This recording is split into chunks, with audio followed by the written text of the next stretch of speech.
설 명절 잘 보내셨고 한 주도 평안하셨습니까? 네.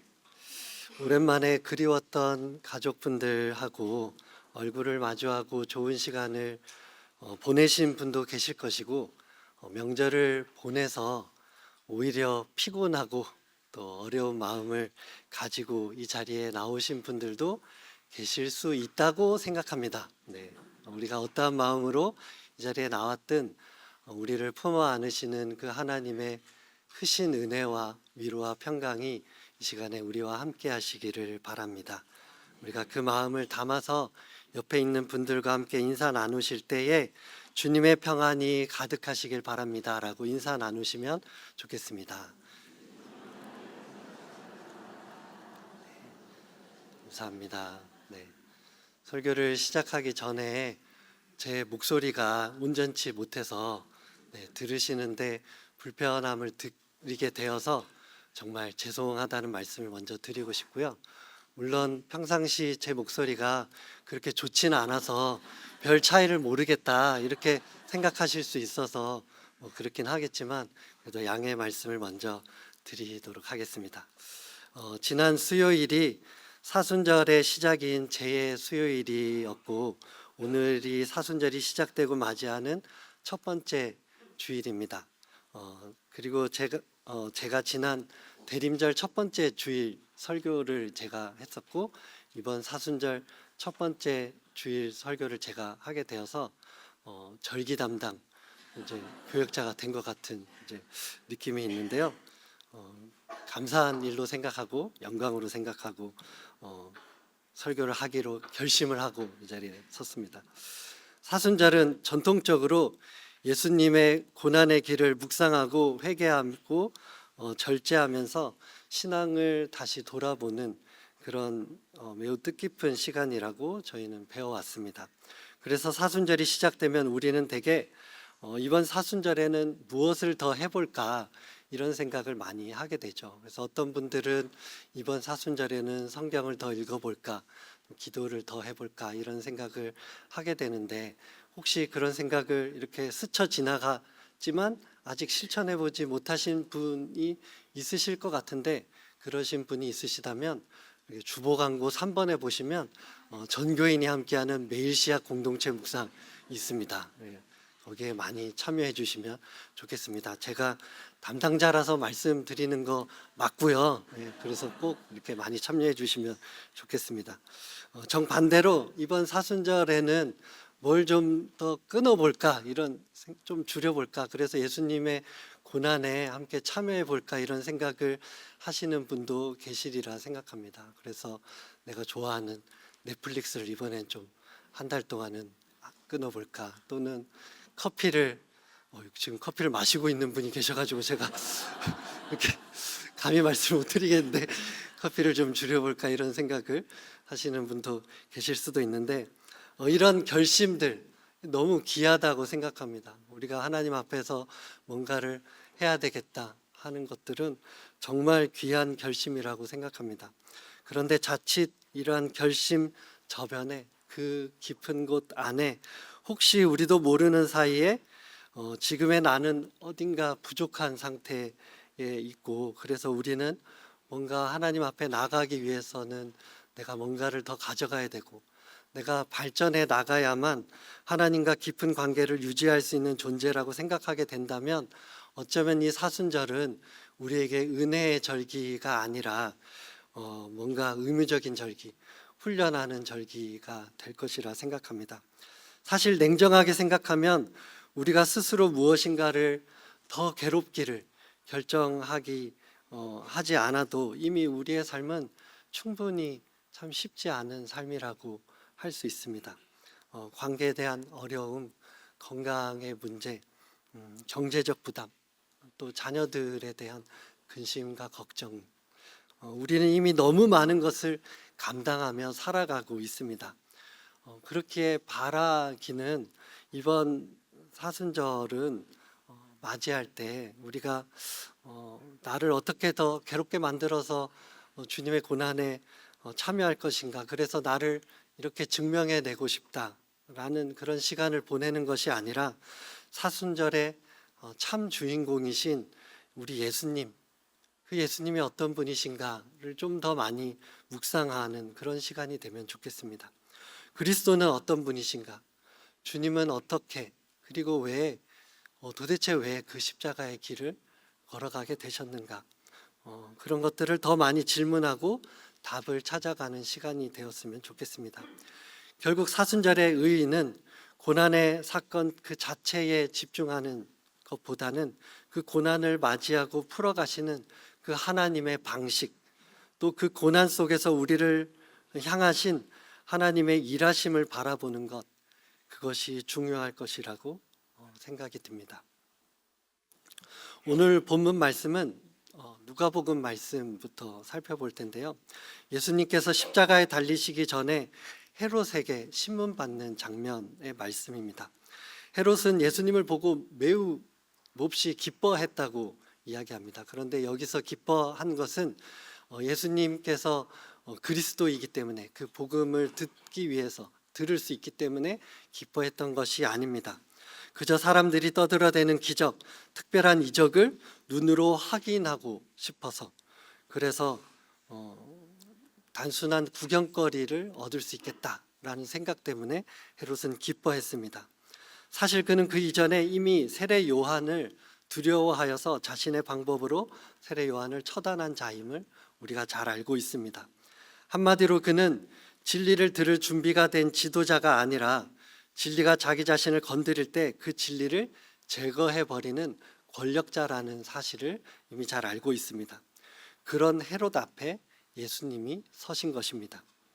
그래서 이 장면은 진정으로 옳고 그름을 따지는 공정한 재판이라고 할 수 없습니다. 진리와 그 진리를 소비하려는 권력이 만난 자리라고 할 수 있습니다. 헤롯은 예수님에게 여러 말로 묻습니다. 사실 이 말에는 여러 질문의 형태가 있었겠지만, 너는 어떤 능력이 있느냐, 어떤 존재이냐, 보여달라, 증명해달라, 이런 여러 질문이 있었겠지만 사실 따지고 보면 너의 재주를 부려서 너의 신기를 나에게 보여달라라고 이야기하는 어떤 비아냥 같은 이야기였을 가능성이 높습니다. 어쩌면 우리의 시대도 헤롯의 시대와 닮아 있다고 할 수 있습니다. 오늘날의 많은 사람들은 신을 경배하는 것이 아니라 신을 검증하려고 하는 시대에 살고 있습니다. 하나님을 신뢰하기보다는 하나님을 확인하고 싶어 합니다. 순종하려 하는 것보다는 나 자신을 납득시켜 달라고 하나님께 주장합니다. 하나님이 계시면 보여달라는 말은 겉으로는 존재론적으로 굉장히 진지한 질문 같지만, 사실은 나 자신을 내가 원하는 방식으로 증명하라고, 나의 욕구를 채워달라고 이야기하는 굉장히 인간적인 요구가 섞여 있다고 볼 수 있습니다. 그런데 그런 헤롯의 요구에 예수님의 반응이 무엇인지가 굉장히 중요한데, 예수님께서는 아무 말씀도 대답하지 아니하셨다라고 이야기하고 있습니다. 그런 헤롯의 요구에 예수님은 그 어떤 해명도, 그 어떤 설교도, 어떤 논쟁도, 어떤 반박도 하지 않으십니다. 여러분은 다른 사람들로부터 어떤 오해를 받으시거나 굉장히 억울한 일을 당하신 적이 있으십니까? 말씀하지 않으셔도 아마 다 있으실 거라고 생각합니다. 요즘 시대는 오해는 단순히 잘못 이해하는 것으로 끝나지 않고 이 사람이 어떤 사람이다라고 단정하는 것까지 이르는 시대를 살아가고 있습니다. 예전에는 오해가 있어도 시간이 지나면 풀리기도 했습니다. 왜냐하면 관계와 신뢰라는 것이 버텨주는 여지가 있었기 때문입니다. 그런데 관계와 신뢰가 조금 옅어진 요즘은 오해가 오해를 낳고, 또 그 오해가 여러 매체를 통해서 소문이 빨리 흘러가다 보면 자꾸 그 오해가 커져서 사람들이 그 사람을 판단하게 되는 것이죠. 그래서 요즘의 시대는 판단받기 전에 평판을 나 스스로 지켜야만 하고, 관계가 틀어지기 이전에 내가 먼저 나 자신이 틀리지 않았다는 것을 스스로 증명해야 하는 시대를 살아가고 있다고 할 수 있습니다. 만약 그 방법이 여의치 않는다면 또 다른 선택지가 있기는 합니다. 그것은 바로 관계를 조용히 끊는 것입니다. 오해를 풀기 어렵다고 판단이 되면, 그리고 그 관계의 실타래를 풀기 어렵다고 생각이 되면 가장 간단한 방법은 더 이상 관계를 하지 않는 것입니다. 요즘 많이 나오는 심리책이나 인간관계와 관련된 인터넷 영상들도 자기 자신을 보호하기 위해서 자신을 힘들게 하는 사람들과 관계를 지속하지 말라고 과감히 끊을 것을 권유하는 것을 여러 차례 볼 수 있습니다. 자신의 건강한 자아를 위해서 일부 이해가 되는 측면도 있기는 합니다. 그러나 결국 지금의 시대는 문제를 즉시 해결하게 하거나 또는 아예 관계를 끊어내게 하거나 조금은 극단적인 관계를 맺는 시대를 살아가고 있다고 할 수 있습니다. 그런데 오늘 우리가 만나게 된 이 예수님의 모습은 요즘의 방식과는 매우 다른 방법으로 대처하는 것을 볼 수 있습니다. 헤롯의 여러 요구에 대해서 예수님은 아무 말씀도 하지 않으실 뿐 아니라 그 자리에 가만히 서 계신다는 것입니다. 문제를 해결하신 것도, 그렇다고 끊어내신 것도 아닌 상태를 유지하시는 것이죠. 원래 예수님은 어떤 분이십니까? 복음서 전체를 보면 알 수 있듯이 예수님은 단 한마디의 말로 사람들을 압도할 수 있는 분이었고, 질문의 의도를 꿰뚫어서 필요한 한 문장으로 그 상황을 뒤집을 수 있는 분이심을 우리는 잘 알고 있습니다. 그래서 이쯤이면 우리 안에는 어떤 생각이 드냐면, 예수님이 의미 있는 말씀 한 말씀 정도 해주셔서 이 상황이 반전이 일어나면 좋겠다, 이런 바라는 마음이 생깁니다. 그런데 우리의 기대와는 다르게 예수님은 아무 말씀도 하지 않으십니다. 사실 헤롯 앞에서의 예수님은 자신을 변호할 마지막 기회를 얻으신 거나 마찬가지입니다. 한마디만 하시면 상황이 달라질 수 있는 것이죠. 그러나 예수님은 자기 변호를 하는 것을 스스로 거부하시면서 침묵하십니다. 왜냐하면 그 자리는 자신이 옳다는 것을 증명하는 자리가 아닌 것을 스스로 아셨기 때문입니다. 그 자리는 우리를 위해서 걸어가는 십자가의 길인 것을 주님이 아셨기 때문입니다. 그 침묵은 무능함이 아니라 회피의 침묵이 아니라 자신의 명예를 내려놓는 침묵이었고, 자신의 평판을 포기하는 침묵이었고, 자신이 억울하다는 것을 풀지 않는 의도적인 침묵이었습니다. 앞서 말한 것처럼 우리는 보통 억울한 일을 만나면 자연스럽게 상황을 바로 잡으려고 하고 사실을 설명하려 하고 상대에게 오해를 풀려고 합니다. 침묵은 패배처럼 느껴지고 해명하지 않으면 관계가 끝나는 것처럼 느껴지기 때문입니다. 그런데 누가복음 23장에 나오는 예수님은 전혀 다른 선택을 하시는 것이죠. 그래서 이 침묵은 우리에게 쉽게 납득되지 않습니다. 근데 무엇 때문일까요? 그것은 이 십자가의 길이 설명적 관계가 아니라 관계적 구원의 사건이기 때문입니다. 설명적 관계가 아니라 관계적 구원의 사건이기 때문입니다. 이것이 무슨 말이냐면, 우리는 보통 상대를 이해시켜야 관계가 유지된다고 생각합니다. 내가 왜 그래 왔는지 설명하고 오해를 풀고 내 억울함을 정리해야 비로소 관계가 이어질 수 있다고 생각합니다. 이것이 설명으로 유지되는 관계라고 부를 수 있습니다. 그런데 십자가는 전혀 다른 길을 우리에게 보여줍니다. 예수님은 상대를 이해시키지 않으셨습니다. 오해를 바로 잡지도 않으셨는데 그렇다고 관계를 끊어내신 것도 아니십니다. 예수님이 행하신 십자가는 사람들로 하여금 자신을 이해시키는 길 대신 사람들이 오해하는 상태 그대로 남아서 그들의 오해와 비아냥거림을 다 끌어안는 길이었습니다.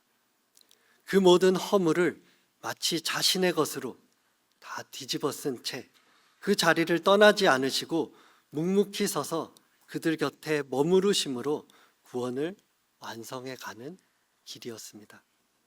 그러니까 십자가는 하나님이 우리를 설득해내서 우리가 주님을 붙들 수 있도록 하게 한 사건이 아니라 주님이 말없이, 그렇지만 주님께서 우리를 꼭 붙들고 계셨던 사건이라고 말할 수 있습니다. 그렇게 여기서 우리가 우리의 생각의 전환이 필요한 것입니다.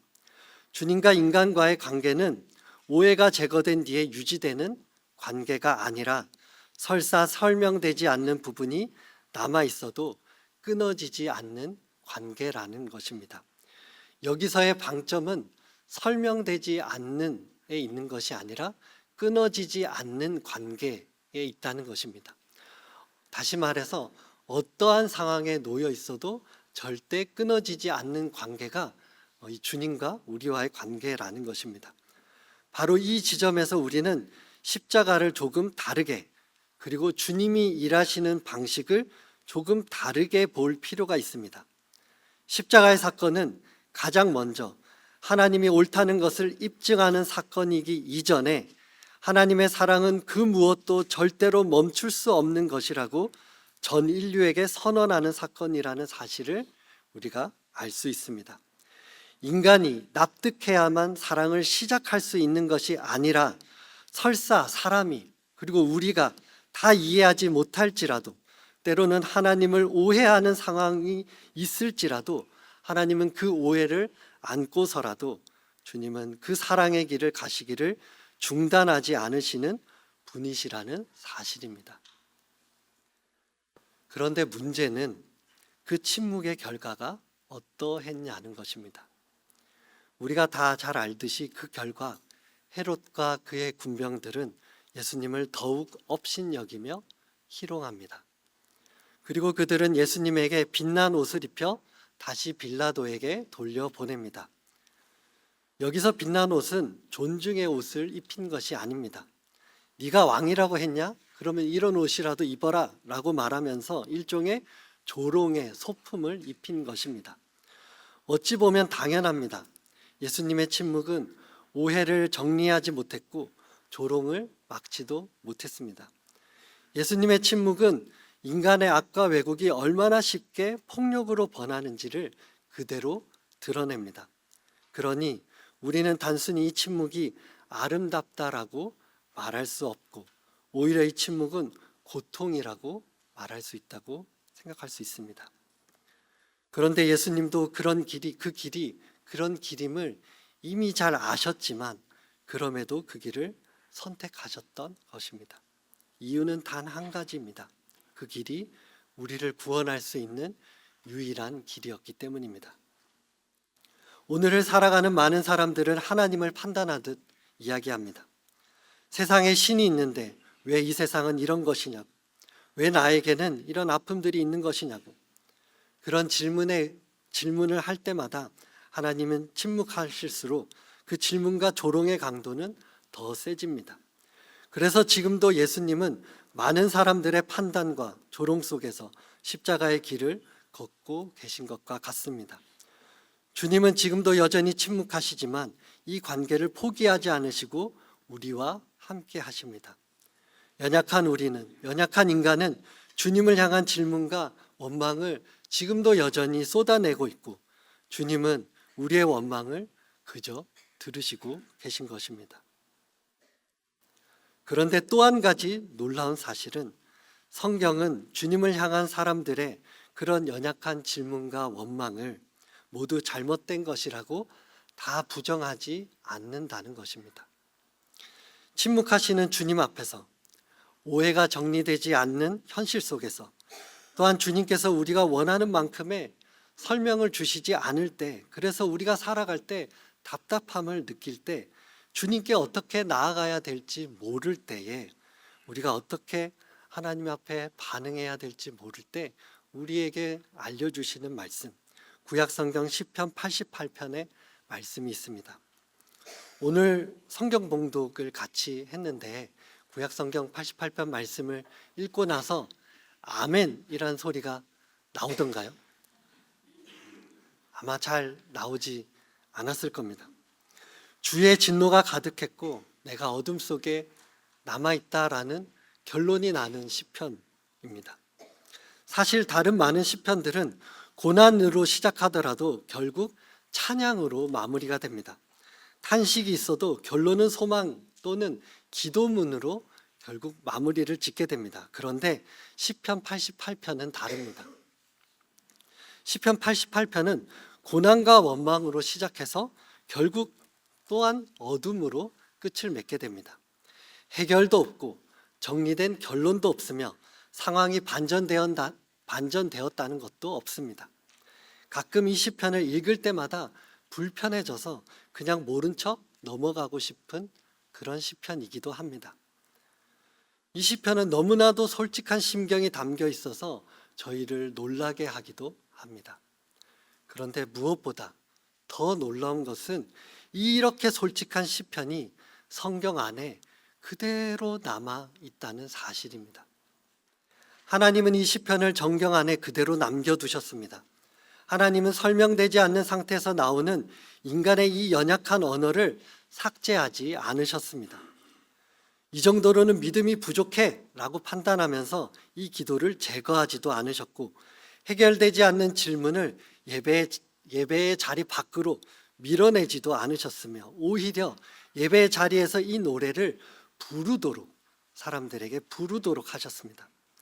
신앙은 언제나 밝고 정돈된 확신의 언어로만 존재하는 것이 아니며 어둠의 언어로도 존재할 수 있음을 우리에게 보여주고 있습니다.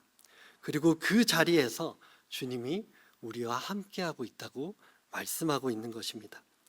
이것이 무엇을 의미합니까? 누가복음 23장에서는 주님이 자신을 변호하지 않으시면서 우리의 모든 것을 다 받아내신 것처럼, 시편 88편에서는 하나님은 인간이 설명되지 않은 채로 토해내는 모든 연약한 언어를 다 그대로 받아내고 계신 것입니다. 이것이 바로 하나님이 우리 인간과 우리의 사랑과 관계를 유지하는 방식이라는 것입니다. 하나님은 그저 우리를 받아내십니다. 그리고 우리의 이야기를 들으십니다. 하나님은 우리와 함께하기를 원하십니다. 그래서 그냥 우리를 있는 그대로 사랑하시는 분이십니다.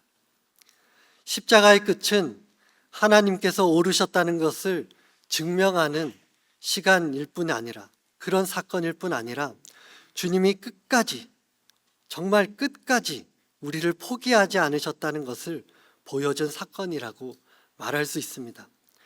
십자가는 설명이나 논리가 승리하는 그런 사건이 아니라 주님의 사랑이 승리했다는 것을 보여주는 사건입니다. 그 자리에 서 계신 하나님은 사람들을 이해시키는 데 성공하신 분이 아니라 그저 연약한 인간을 끝까지 사랑하는 데 성공하신 분이라는 사실입니다. 그럼에도 불구하고 오늘을 살아가는 많은 사람들은 여전히 하나님을 향해 화가 나 있습니다.